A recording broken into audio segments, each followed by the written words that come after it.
عندما رأيت أنه في أسبوع واحد حصلت منكرات عظيمة في بلاد الحرمين، شاطئ جدة والتعري فيه، موسم الرياض وما حصل فيه من إغضاب لله عز وجل، اختلاط وغناء ورقص وخدش للحياء وهتك للأعراض، مصارعة النساء وحاخام يهودي يرقص في شوارع الرياض. رأيت أنه لابد أن أتكلم لأني أحب المملكة وأحب ديني وأحب شعب المملكة.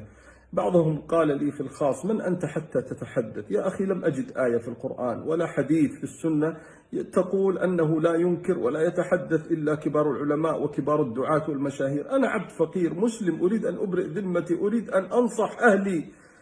لعن الذين كفروا من بني إسرائيل على لسان داود وعيسى بن مريم ذلك بما عصوا وكانوا يعتدون، كانوا لا يتناهون عن منكر فعلوه. لما رأيت سكوت العلماء والدعاة رأيت أنه لابد أن أتكلم.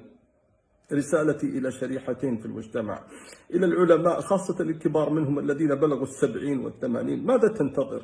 لقد أخذت من الدنيا ما أخذت، قصور، سيارات، مناصب، أموال. أنا لا أريدك أن تهاجم ولي الأمر، نحن ندعو لولي الأمر بالهداية ولا ندعو للخروج عليه أبدا، نسأل الله أن يصلح الحال. ولكن ما سمعناكم تقولوا للناس حرام، لا تذهبوا إلى هذه الفعاليات. لما كنا صغارا عقدتونا في حياتنا، قلتوا لنا أن الأناشيد الإسلامية حرام، التمثيليات الإسلامية حرام.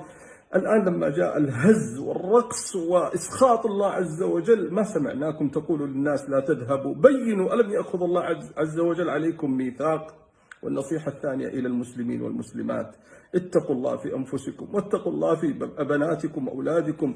لا تذهبوا إلى هذه الفعاليات، لا تذهبوا إلى هذه المنكرات.